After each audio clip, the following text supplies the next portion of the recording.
Dracula by Bram Stoker. Chapter 17. Dr. Seward's diary continued. When we arrived at the Berkeley Hotel, Van Helsing found a telegram waiting for him. Am coming up by train. Jonathan at Whitby. Important news. Mina Harker. The professor was delighted. "Ah, that wonderful Madam Mina," he said. "Pearl among women. She arrived, but I cannot stay. She must go to your house, friend John. You must meet her at the station. Telegraph her en route, so that she may be prepared." When the wire was dispatched, he had a cup of tea. Over it he told me of a diary kept by Jonathan Harker when abroad, and gave me a typewritten copy of it, as also of Mrs. Harker's diary at Whitby. "Take these," he said, "and study them well. When I have returned, you will be master of all the facts, and we can then better enter on our inquisition. Keep them safe, for there is in them much of treasure. You will need all your faith, even you who have had such an experience as that of today. What is here told," he laid his hand heavily and gravely on the packet of papers as he spoke, "may be the beginning of the end to you and me and many another, or it may sound the knell of the undead who walk the earth. Read all, I pray you, with the open mind, and if you can add in any way to the story here told, do so, for it is all important. You have kept a diary of all these so strange things, is it not so? Yes, then we shall go through all these together when we meet." He then made ready for his departure, and shortly drove off to Liverpool Street. I took my way to Paddington, where I arrived about 15 minutes before the train came in.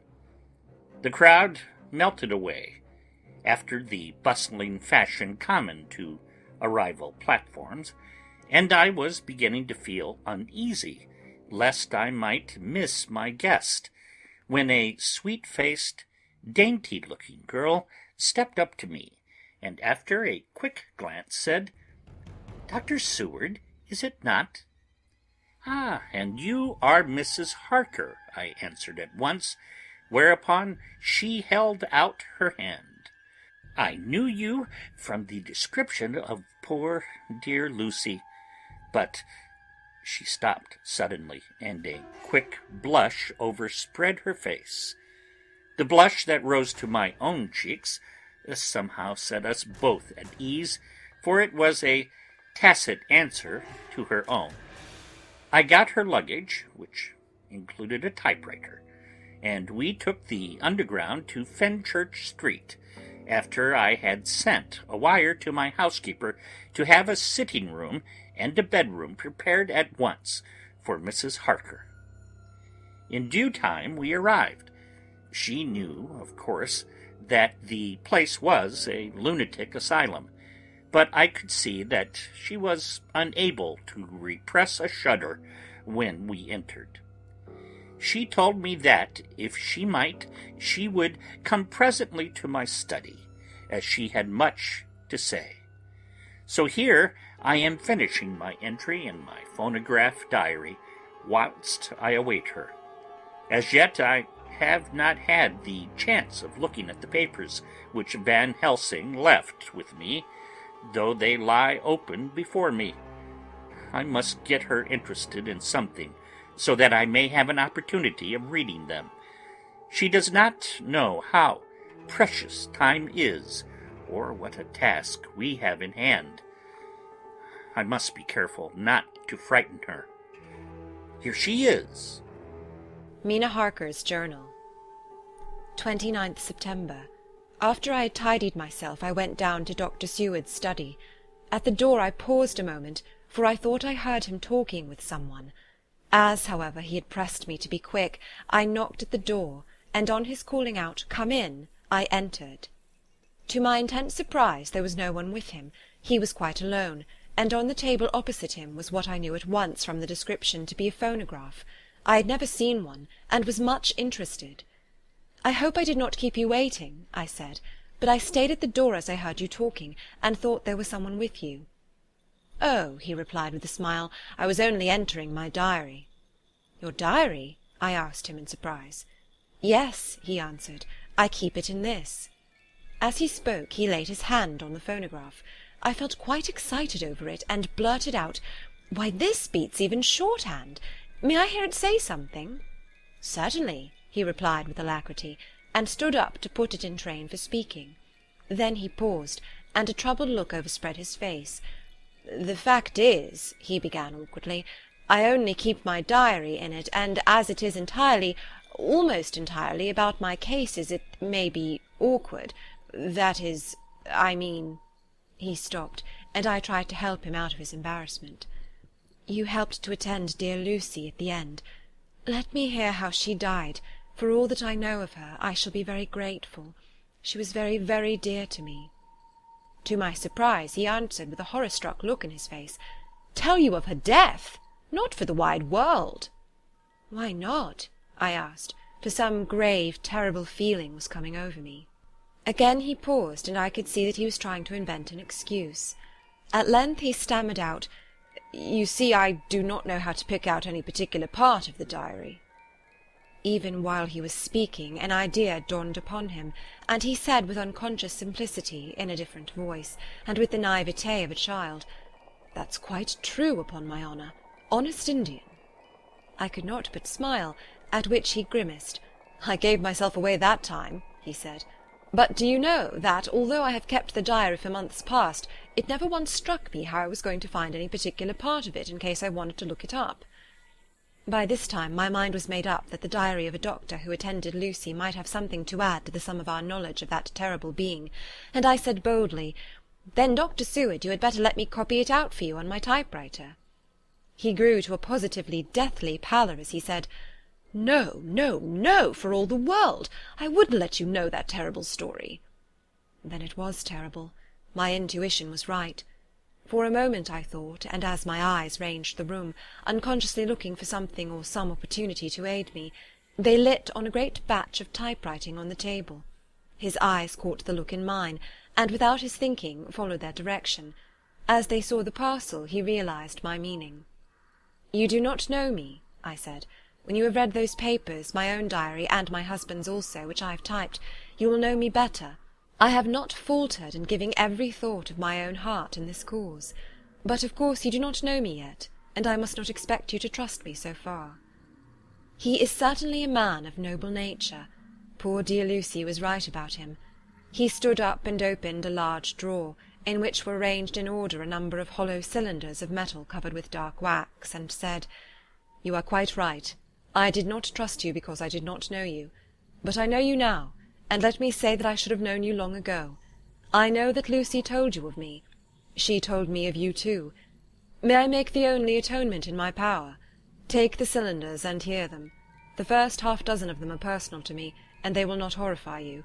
Then you will know me better. Dinner will by then be ready.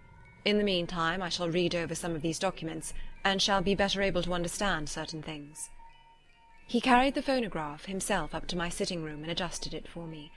Now I shall learn something pleasant, I am sure, for it will tell me the other side of a true love episode of which I know one side already. Dr. Seward's Diary, 29 September. I was so absorbed in that wonderful diary of Jonathan Harker and that other of his wife that I let the time run on without thinking. Mrs. Harker was not down when the maid came to announce dinner, so I said, "She is possibly tired. Let dinner wait an hour," and I went on with my work. I had just finished Mrs. Harker's diary when she came in. She looked sweetly pretty, but very sad, and her eyes were flushed with crying. This somehow moved me much, of late I have had cause for tears, God knows. But the relief of them was denied me, and now the sight of those sweet eyes, brightened by recent tears, went straight to my heart. So I said as gently as I could, "I greatly fear I have distressed you." "Oh, no, not distressed me," she replied, "but I have been more touched than I can say by your grief.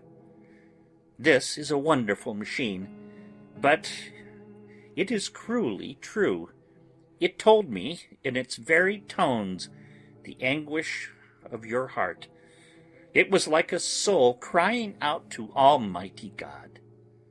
No one must hear them spoken ever again. See, I have tried to be useful. I have copied out the words on my typewriter, and none other need now hear your heart beat as I did. No one need ever know, shall ever know," I said in a low voice. She laid her hand on mine and said very gravely, "Ah, but they must." "Must? But why?" I asked.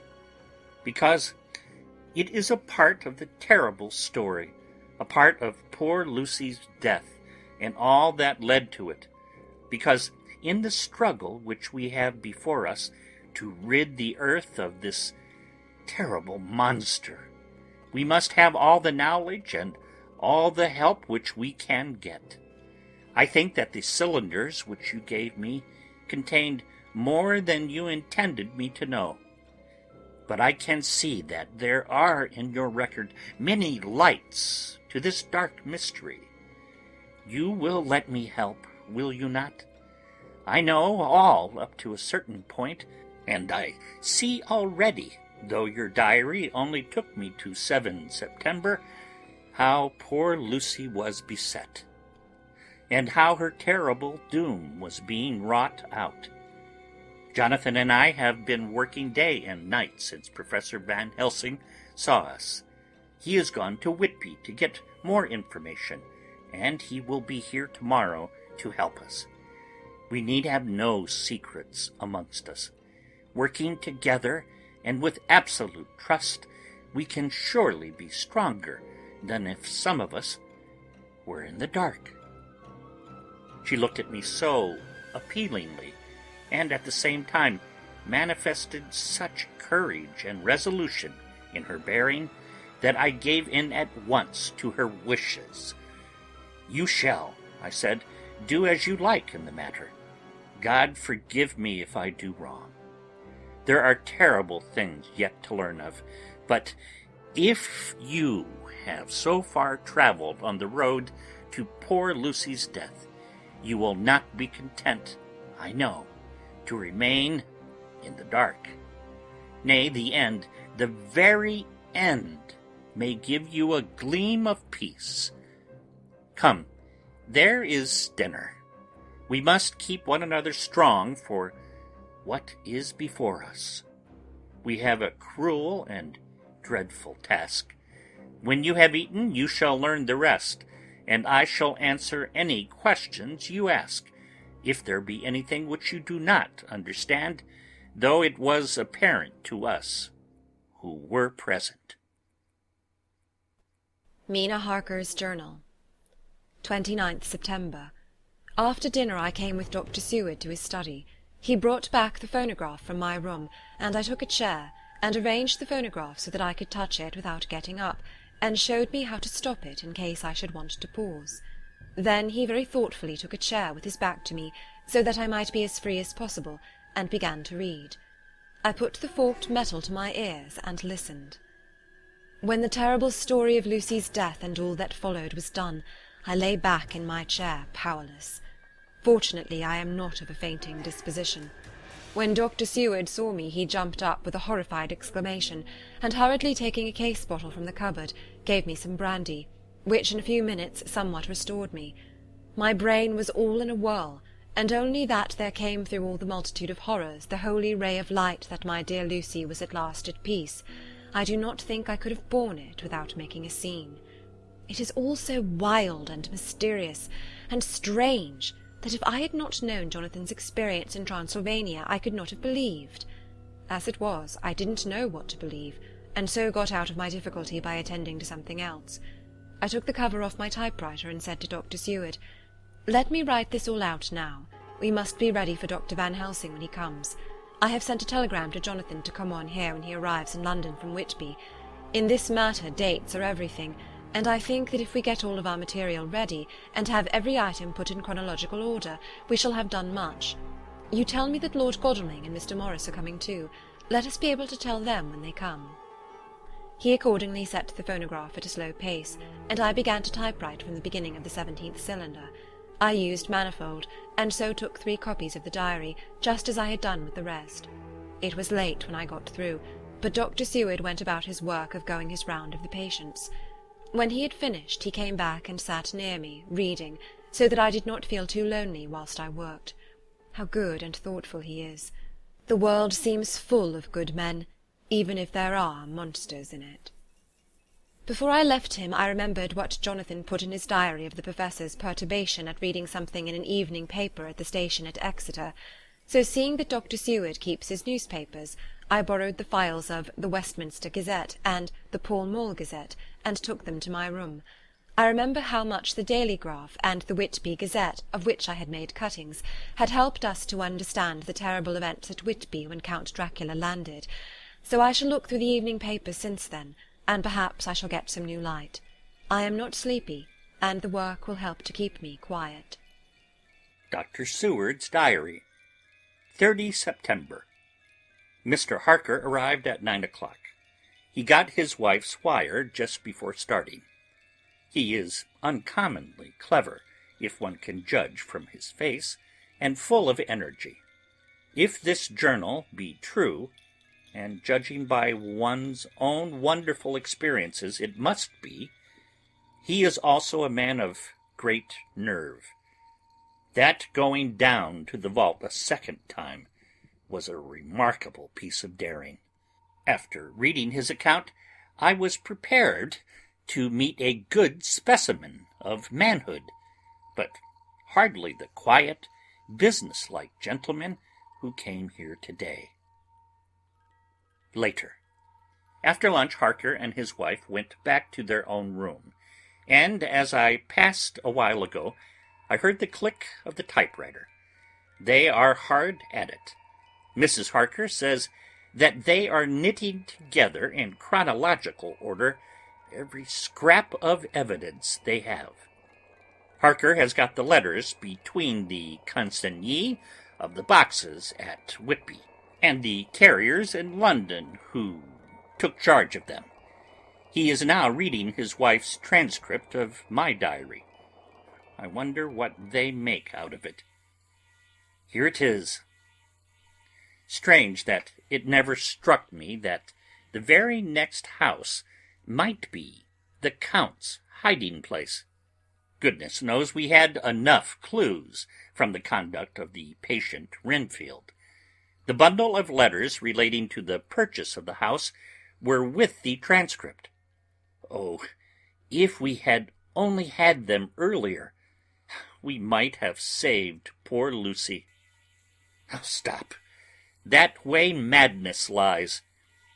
Harker has gone back and is again collecting material. He says that by dinner time they will be able to show a whole connected narrative.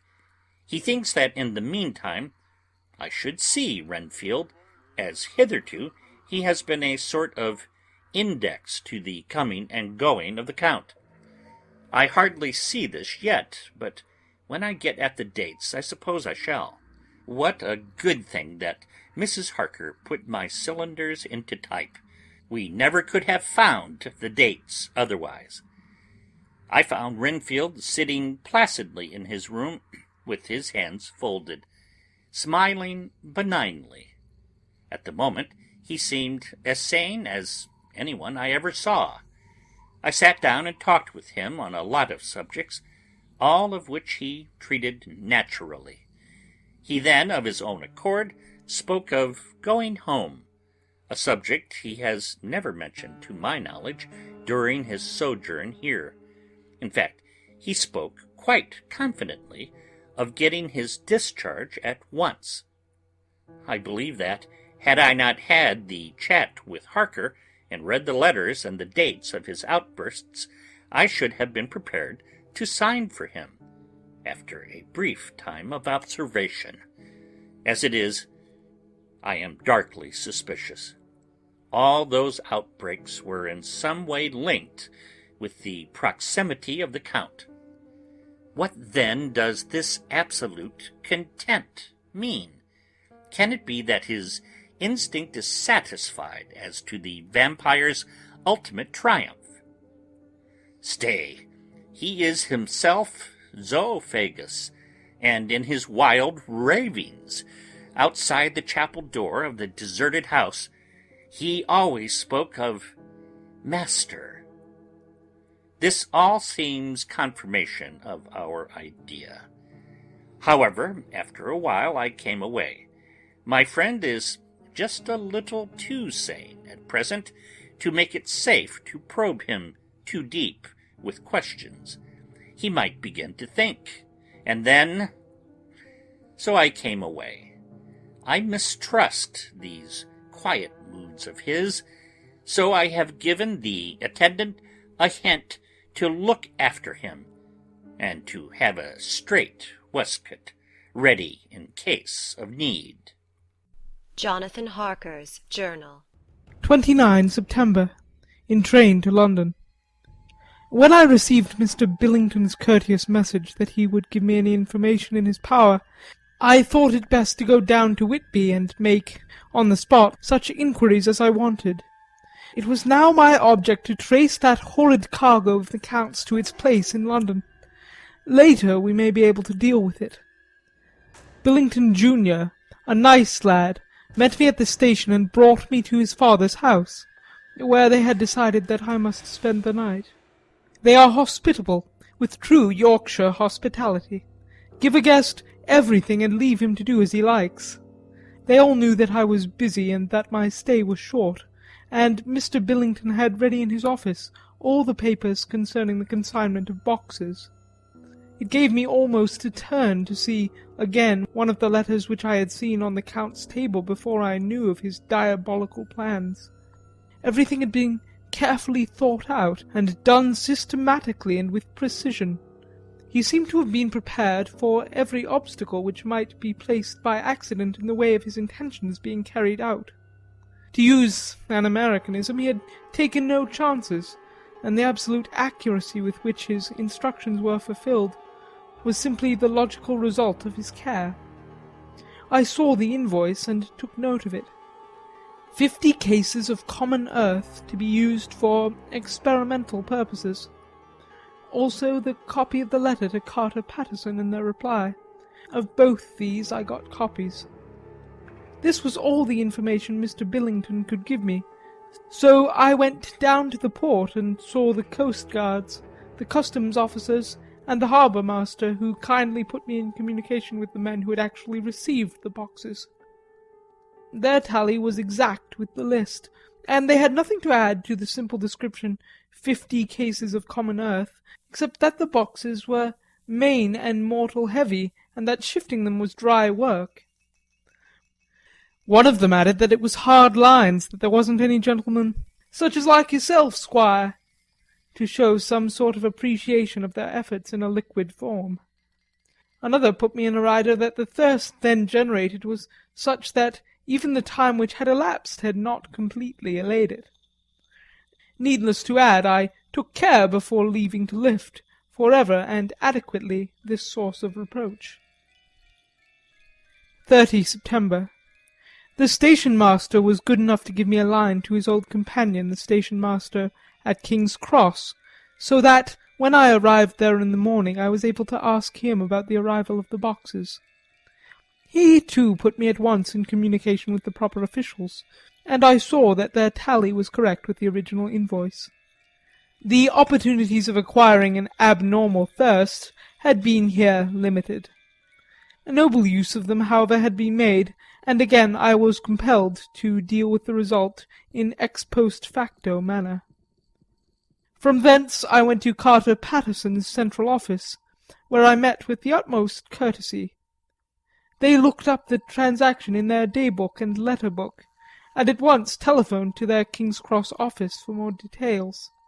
By good fortune the men who did the teaming were waiting for work, and the official at once sent them over, sending also by one of them the way-bill and all the papers connected with the delivery of the boxes at Carfax. Here again I found the tally agreeing exactly. The carrier's men were able to supplement the paucity of the written word with a few more details. These were, I shortly found, connected almost solely with the dusty nature of the job, and the consequent thirst engendered in the operators.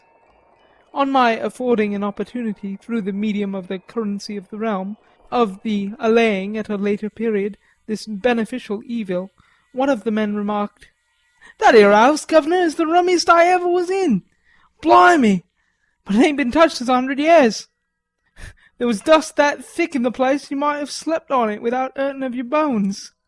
And the place was that neglected that you might have smelled old Jerusalem in it. But the old chapel, that took the cake, that did. Me and my mate, we thought we'd never get out quick enough.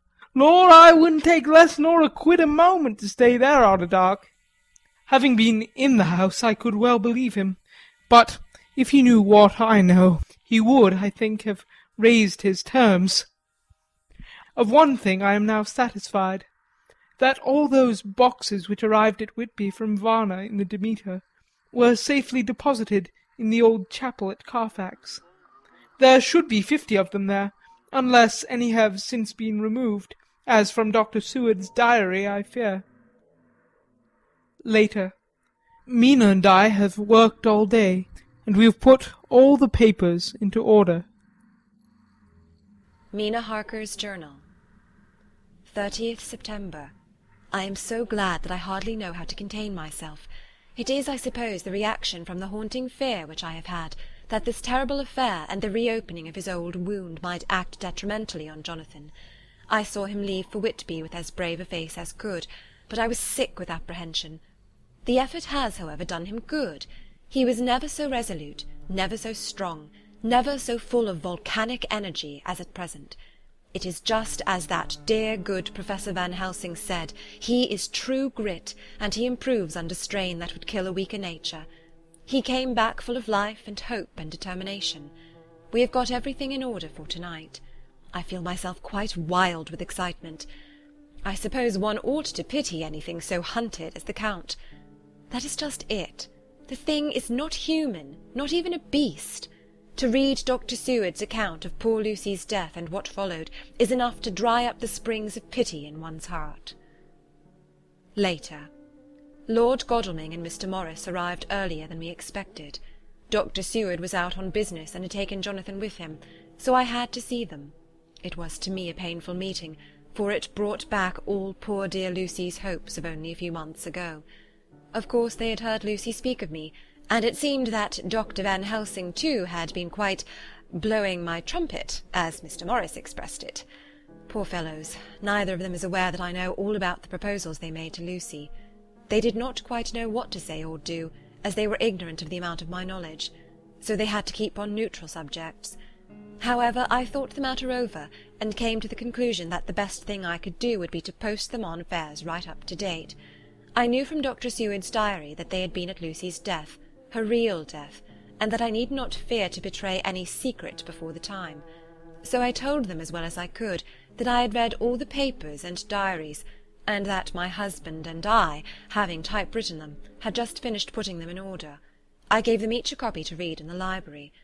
When Lord Godalming got his and turned it over, it does make a pretty good pile. He said, "Did you write all this, Mrs. Harker?"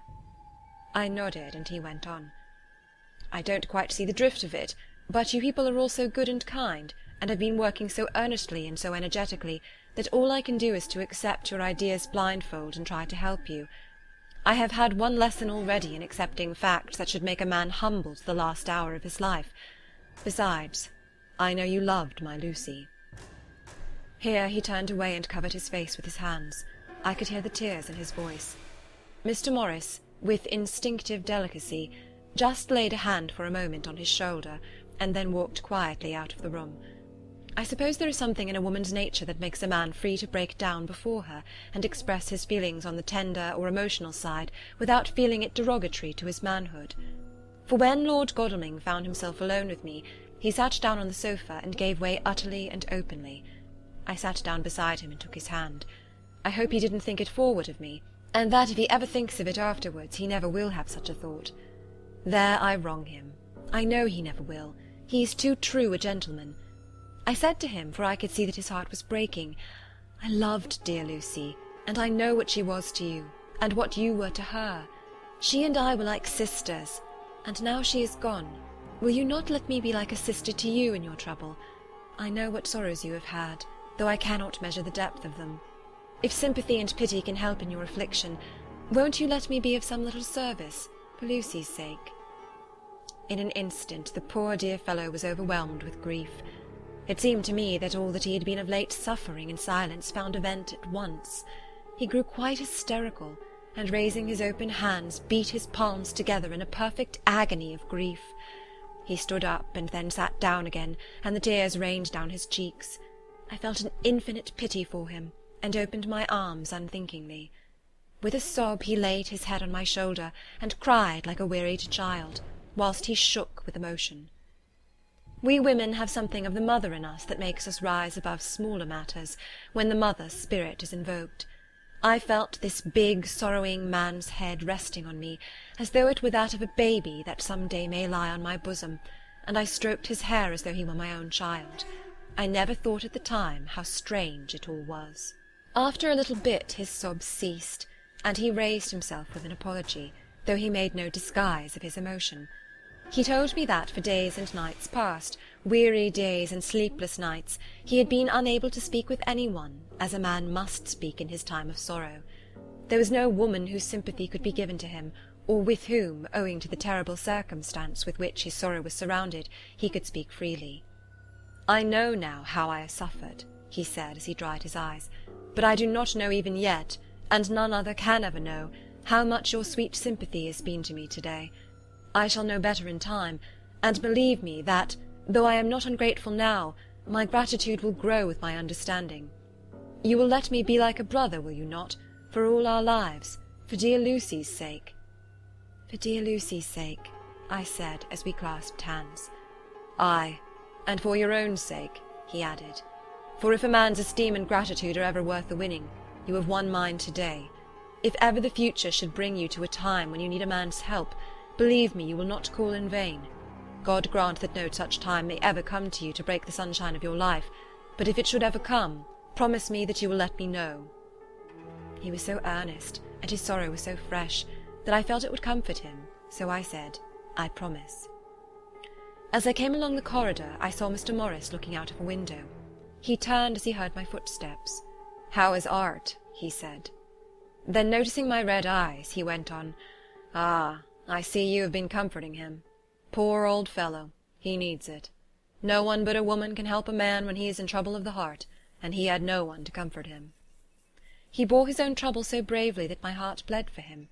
I saw the manuscript in his hand, and I knew that when he read it he would realize how much I knew. So I said to him, I wish I could comfort all who suffer from the heart. Will you let me be your friend, and will you come to me for comfort if you need it? You will know later why I speak. He saw that I was in earnest, and stooping took my hand, and raising it to his lips, kissed it. It seemed but poor comfort to so brave and unselfish a soul, and impulsively I bent over and kissed him. The tears rose in his eyes, and there was a momentary choking in his throat. He said quite calmly, Little girl, you will never forget that true-hearted kindness, so long as ever you live. Then he went into the study to his friend. Little girl, the very words he had used to Lucy, and oh, but he proved himself a friend. End of chapter 17.